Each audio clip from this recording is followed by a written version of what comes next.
우리 같이 인사하겠습니다. 샬롬. 우리 옆 사람과 같이 인사하겠습니다.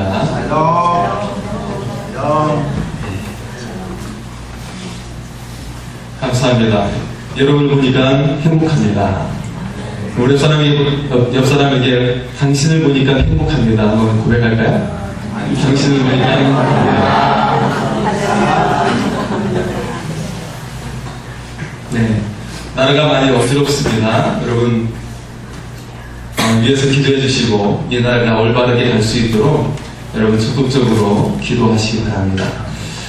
제가 여러분 건강과 관련해서 한 가지 예언을 하겠습니다. 예언을 볼까요?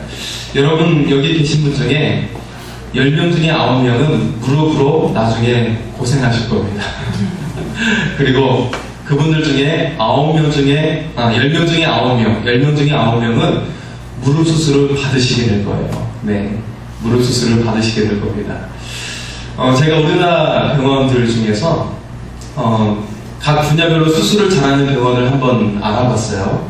네, 그것을 알아보니까 무릎 수술로 압도적으로 1등을 하고 있는 병원이 있어요. 그런데 서울에 있는 병원이 아니에요. 서울에 있는 병원이 아니고 저기 멀리 있는 여수애양병원이라는 곳입니다. 네, 가장 많은 수술을 하고 결과도 굉장히 좋고, 그리고 가장 좋은 것은 수술비가 절반밖에 되지도 않는다는 거예요. 그래서 환자가 늘 많아요. 여러분 제가 한 가지 정보를 말씀드리면, 수술을 가장 많이 하는 곳이, 가장 잘하는 곳이 수술 비용도 싸다라는 거예요. 대학병원 불구하고 싸다라는 곳입니다. 그걸 여러분 알아보시고 수술하실 때 받으면 좋습니다. 예, 제가 오래전부터 이 나라에 오래전부터 한센병 환자들은 정해진 정착촌에서 격리돼서 살고 있었죠.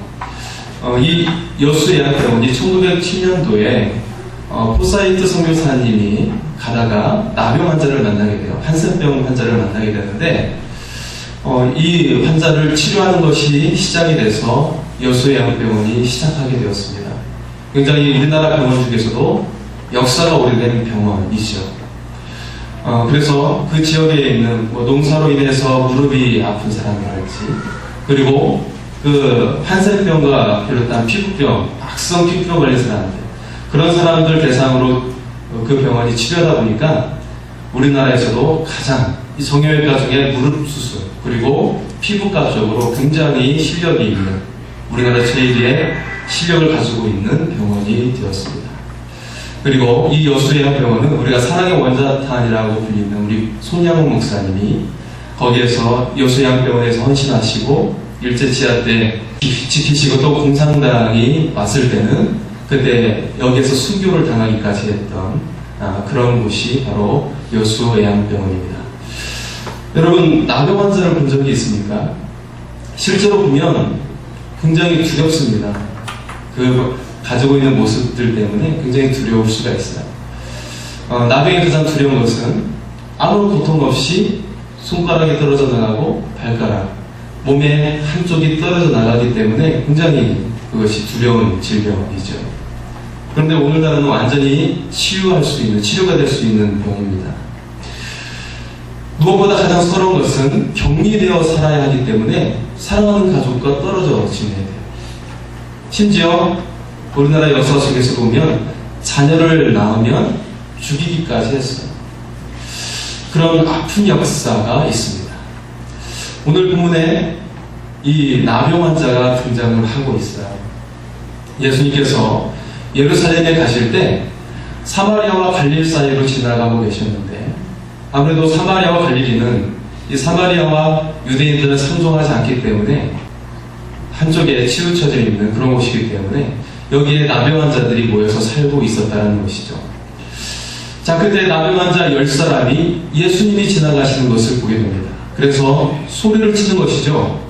예수 선생님이여 우리를 도우소서, 예수 선생님이여 우리를 불쌍히 여기소서 라고 하면서 외치는 겁니다. 정말 죽음을 각오하듯이 예수님을 열심히 부르짖는 거예요. 그들은 예수님을 알아보고 고쳐주시기를 바라고 있었다는 것입니다. 예수님께서는 그들에게 다가가서 제사장에게 너희의 몸을 보이라 하라고 그들에게 명하셨어요. 이것은 나병 환자들이 치료가 되면 제사장을 통해서 확인을 시켜야 하기 때문에 주님은 먼저 그들에게 그 명령을 하고 있었습니다. 나병 환자들은 예수님의 말만 믿고 제사장에게 가는 도중에 모두 다 나음을 입게 되었어요. 할렐루야. 네. 자, 이 고침받은 사람이 10명이 있었는데 그 중에 한 사람이 특별했습니다. 깨끗함을 받은 사람 중에 한 명의 사마리아 사람이 예수님께 너무 감사한 마음이 들어서 예수님께 돌아온 거예요. 하나님께 영광 돌리며 예수님께 나와왔습니다. 예수님의 발 앞에 엎드려서 예수님께 감사를 드렸어요. 그러자 예수님께서는 말씀하십니다. 이 이방인 외에는 하나님께 영광을 돌리러 온 자가 없느냐? 깨끗함을 받은 나머지 9은 어디 있느냐라고 그들을 찾으셨습니다. 그리고 주님께 돌아온 이 사마리아 사람에게 가라, 네 믿음이 너를 구원하였도다 라고 그렇게 말씀을 하셨습니다. 예수님께서는 감사하는 그 사마리아 사람에게 그의 믿음을 인정하고 구원을 선언하신 겁니다. 육체적인 고통을 받고 있었던 이 사람이 고침을 받고 감사할 때 영적인 구원까지 받게 된 것입니다. 감사는 이처럼 더 큰 열매를 가져온다는 사실입니다. 사마리아 사람이 육체의 병을 고친 것뿐만 아니라 그보다 더 중요한 구원을 얻게 되었습니다. 서양 선교사님들이 처음 한국에 오셨을 때 정말 고충이 이만저만이 아니었습니다. 지금도 해외로 선교여행을 가면 불편한 일도 많고 어려움이 많이 있는데요. 자, 이 서양 선교사님이 한국에서 화장실을 사용하는데 이거 정말 만만치 않은 일이죠. 서양은 일찍이 양경기 문화가 시작되었는데 우리나라는 어떤 화장실이죠? 푸세식이죠. 네. 그래서 이 뒷간이라고 하는 이곳에 가서 볼일을 보는데 이게 이 시골 화장실이다 보니까 널판만 하나 딱 이렇게 2개 딱 놓고 큰 구덩이 있으니까 이게 이를 볼 때마다 이분이 빠지는 거예요. 그래가지고 그 집주인이 선교사님께 말씀한 겁니다. 선교사님, 뒷간에서 이를 보실 때 빠졌다 싶으면 잽싸게 양손을 버리십시오 라고 빠지지 않는 비결을 알려주셨어요. 그래서 그 다음날 선교사님이 또 일을 보시는데 또 빠질 것 같은 거예요. 그래서 잽싸게 양팔을 쫙 벌렸어요. 그래서 빠지지 않게 되었어요. 이번에 빠지지 않게 되었다. 하나님 감사합니다 라고 하면서 두 손을 들고 말았답니다. 하나님 감사합니다. 나머지는 상상이 맡기겠습니다. 네, 하나의 에피소드이지만요. 네, 그러나 감사는 우리에게 더 큰 열매를 맺게 한다는 것입니다. 감사의 큰 열매들이 있습니다. 하나님께서는 그리스도인들이 드리는 믿음의 감사를 통해서 크고 좋은 열매를 맺게 한다는 것입니다. 이 구원받은 사마리아 사람의 모습 속에서 우리는 더 큰 열매의 의미를 발견할 수가 있습니다. 첫째는 감사는 고통에서 놓이게 합니다. 나병 환자는 고통이 많이 심했어요. 신체 일부가 떨어져 나가고 감각이 없는 이 무서운 병으로 말미암아 너무나도 고통스러웠습니다. 의학과 의료 기술이 발달하기 전에 이 불치병이라고 알려졌기 때문에 그래서 또 잘못된 그런 풍문들이 만연했어요. 그 자녀들로 죽임을 당하는 아픔이 있었던 것이죠. 우리는 우리의 삶 속에서 여러 가지 고통을 만날 수가 있습니다. 그러나 그리스도인들이 믿음으로 감사할 때 하나님께서 우리의 삶에 더 큰 열매를 맺게 하신다는 것입니다. 그리고 우리를 고통에서 놓이게 합니다. 둘째로 감사는 소외 문제를 해결한다는 것입니다. 나병 환자들은 격리되고 소외당했습니다. 예수님 당시에도 나병 환자들은 율법에 의해서 소외받았어요. 그들은 자신이 나병 환자라는 것을 알리기 위해서 머리를 완전히 밀었어요. 그 당시에는 머리 미는 건 아주 치욕스러운 일인데 머리를 밀어야 했고 옷도 찢어서 입고 다녀야 했습니다. 그러면서 사람이 다가오면 큰 소리로 부정하다, 부정하다 라고 외치면서 그들이 접근하는 것을 막게 했습니다. 왜냐하면 그들을 접근하면 부정하게 되어서 그들도 마찬가지로 며칠 동안 공동체에 들어올 수 없기 때문에 그랬던 것입니다.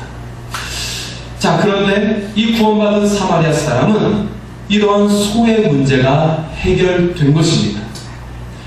병이 나았기 때문에 사람들과 정상적인 관계를 이루고 함께 할 수 있게 된 것입니다.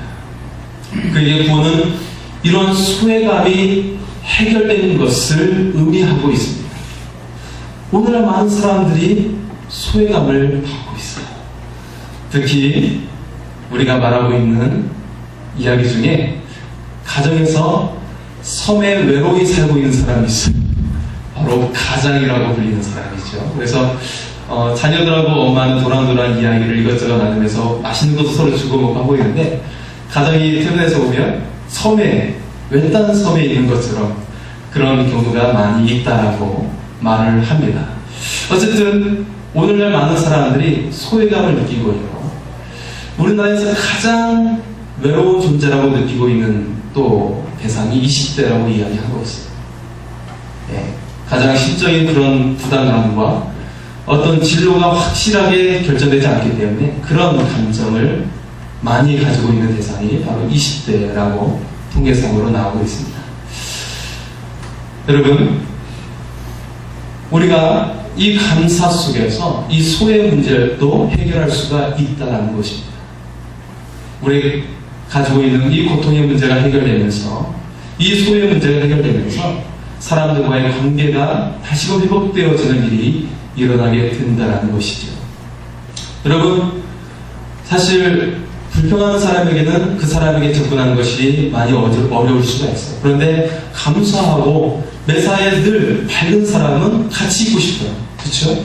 그런 것처럼 감사하는 자는 이 소외 문제가 해결된다는 것입니다. 여기에서 우리 그리스도인에게 감사의 더 큰 열매가 있습니다.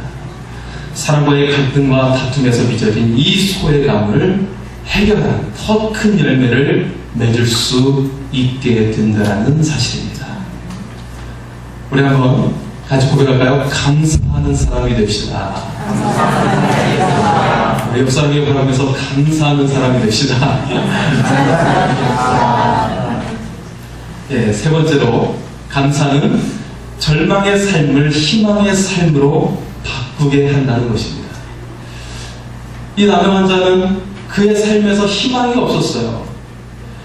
그들의 삶에는 육체적인 고통과 또 정신적인 고통이 있었고 그들의 삶은 사회보다 격리되어 소외되었기 때문에 어느 희망도 볼 수 없는 그런 상황이었어요. 그러나 구원받은 사마리아 사람은 병이 났고 구원받았기 때문에 희망의 삶으로 바뀌게 되었습니다. 그는 공동체에 들어와 살 수 있게 되었어요. 그리고 꿈과 비전을 갖고 살 수 있게 되었어요. 아, 이제는 이렇게 살아야지. 내가 이렇게 사람들과 어울리면서 이렇게 살아야지. 그런 꿈과 희망을 가질 수 있게 되었어요.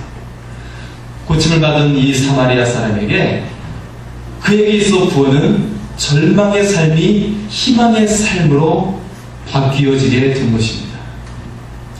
그리스도인이 믿음으로 드리는 감사는 절망의 삶이 희망의 삶으로 바뀌는 더 큰 열매라는 것입니다. 여러분, 감사는 곧 믿음의 표현이라고 할 수가 있어요. 믿음의 또 다른 표현이 바로 감사하는 것입니다. 한번 따라서 할까요? 믿음의 또 다른 표현은 감사입니다. 할렐루야. 하나님의 존재를 믿고 하나님의 주권과 통치를 믿을 때 하나님께 감사할 수 있는 거야. 왜냐하면 내가 하나님을 믿기 때문에, 하나님이 나를 선한 길로 인도하여 주를 믿기 때문에 그걸 믿고 감사할 수 있다는 것입니다. 우리에게 여러 가지의 고통이 있을 수 있습니다. 질병과 실패, 마음의 상처, 그리고 정신적인 압박. 그러나 그런 고통 중에도 우리는 감사해야 합니다. 우리에게는 소외의 문제가 있을 수가 있어요. 가족 간에, 동료 간에도 소외의 문제가 있을 수 있고, 친구 안에서도 소외의 문제가 일어날 수가 있어요. 이런 속에서 벗어날 수 있는 비결도 바로 감사를 통해 되어질 수 있다는 것입니다. 우리에게는 절망적인 상태가 있을 수가 있습니다. 그래도 하나님을 믿기 때문에 용기를 내어서 하나님께 감사할 수 있기를 소원합니다. 여러분, 뺑소니 사고로 55%의 화상을 입은 이지선 양의 이야기를 아실 겁니다. 우리는 그녀가 고백하는 감사를 가슴으로 새겨 들을 수 있기를 소원합니다. 이지선 양이 불에 녹아버린 손가락을 이제 절단하는 수술을 받기 위해서 가게 되는데, 문득 이런 생각이 떠오르는 거예요. 그러면서 그 생각을 엄마한테 이야기를 했습니다. 그때 떠오른 생각은 자신도 모르게 감사라는 단어였어요. 아니, 불에 타서 녹아버린 손가락을 절단하는 수술을 받기 위해 가는 도중인데 어떻게 감사라는 단어가 떠오를 수 있을까? 그러면서 그녀가 하는 말이 눈썹 하나에도 다 이유가 있구나 라고 생각을 한 겁니다. 이 작은 눈썹 하나가 그것을, 눈을 보호해주는 역할을 하는 것을 경험하게 되면서, 야, 이 작은 거 하나에, 이 눈썹 하나에도 참 의미가 있구나 라는 생각을 하게 되었다는 것입니다. 그때부터 그녀는 엄마에게 매일 하루에 한 가지씩 감사하기로 했다는 것입니다. 짧아진 8개의 손가락을 쓰면서 사람에게 손톱이 있는 것이 얼마나 감사한지를 고백했습니다. 일이 실현하는 이 엄지손가락이 생활하고 글을 쓰면서 이 엄지손가락을 온전히 남겨주신 하나님께 감사했습니다. 막대기처럼 돼버린 이 오른팔을 쓰면서 하나님이 관절을 주신 것이 얼마나 감사한지를 고백했습니다. 처음으로 자신의 발을 써서 화장실에 갔다 오게 된 것을 보면서 자신의 발로 화장실을 다니는 것이 얼마나 감사한지를 고백했습니다. 또한 처음으로 왼손으로 숟가락을 잡고 밥을 떠먹을 수 있게 된 것에 대해서 감사했습니다. 그런 일도 없는 날에는 살아있어서 가족들과 눈 맞추고 이야기할 수 있는 것에 대해서 감사했습니다. 그리고 놀랍게도 감사 찾기는 그저 감사를 말하는 것으로 끝나지 않았다는 것입니다.